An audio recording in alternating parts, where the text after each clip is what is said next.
Hello and welcome to another episode of Property Ponderings, the podcast where we dig deep into the world of property buying and renovating, giving you property advice to ponder. I'm Craig Nicol from Nicol Buyer Advisory here in Melbourne, Australia, and I'm here to help you turn your property dreams into reality. With over 15 years of experience spanning from town planning, sales, auctioneering, property investing and now buyers advocacy, I've gained insights into every corner of the property world.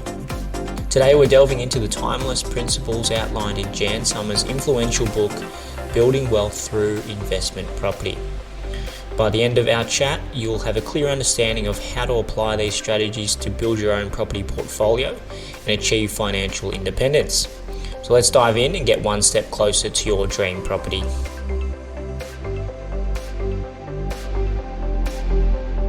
Let's just start with a bit of an introduction to Jan Summers and her philosophy in general. Jan Summers is a name that has resonated with Australian property investors for decades. Transitioning from a high school teacher to successful investor and author in the 1970s, Summers is widely regarded for making property investment accessible to everyday Australians. Her 1992 book, Building Wealth Through Investment Property, has become a blueprint for those looking to step into property investment without needing to master complex financial theories. Her philosophy is refreshingly straightforward, focusing on long-term wealth building by leveraging the equity in your home and keeping the process simple. For Summers, property investment is a journey available to anyone, regardless of their income or financial background. Alright, so a big part of Summers' values for property investing is understanding the power of residential property investment. Summers emphasises residential property as a cornerstone for building wealth, and for good reason. She cites the fact that it's a tangible asset. Unlike stocks or bonds, property is a physical asset that offers a sense of security. It has potential for leverage opportunities, so banks are often more willing to lend against property, enabling investors to use other people's money to grow their portfolios. In Australia, there are many tax benefits, including deductions like depreciation and negative gearing, can significantly reduce taxable income. And then finally, long-term appreciation. So over decades, property values have historically increased, offering capital gains that compound over time. One of the pillars of Summers' approach is the buy and hold strategy. Instead of trying to flip properties for a quick profit, she advocates for purchasing quality properties and retaining them for the long term. This strategy minimises costs like stamp duty and capital gains tax, and reduces exposure to market volatility, and it also allows rental income and capital growth to compound over time.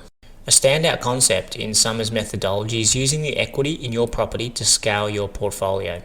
So here's how it works. By refinancing your existing property and accessing its increased equity, you can fund deposits for new investments without needing to save significant amounts of cash.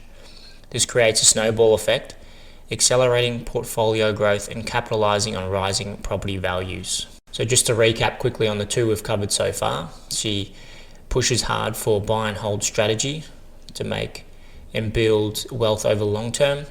Also, she uses equity to grow her portfolio. And then now we're on to the importance of cash flow management.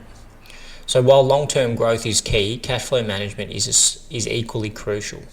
Summers stresses the importance of ensuring that rental income covers costs like mortgage repayments, maintenance, and vacancy periods. Positive cash flow properties can offer financial stability, making it easier to weather market downturns or personal income fluctuations. Another key pillar of her property investing strategy is mitigating risks. Summers is clear while property can be a powerful investment vehicle, it's not without risks. And to mitigate them, she recommends diversification, so avoiding overcommitting to one property type or location.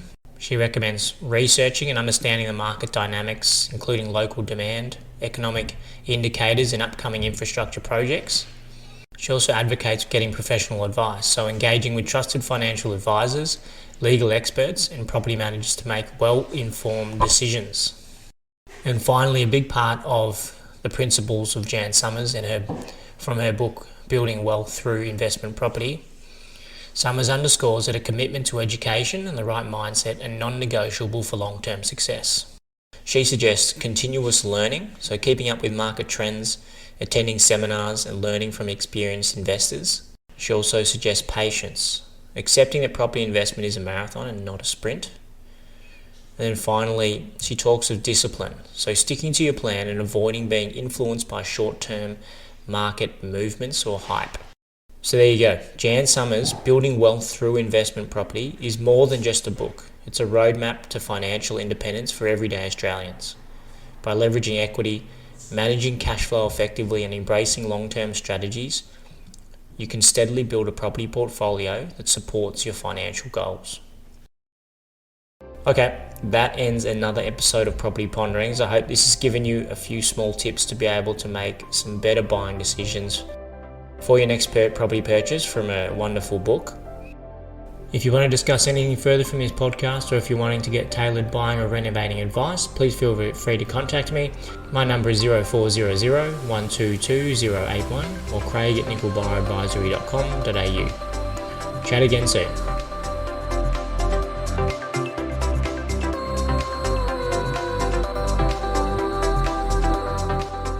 The information provided in this podcast is for general information purposes only and does not constitute financial, legal, or investment advice.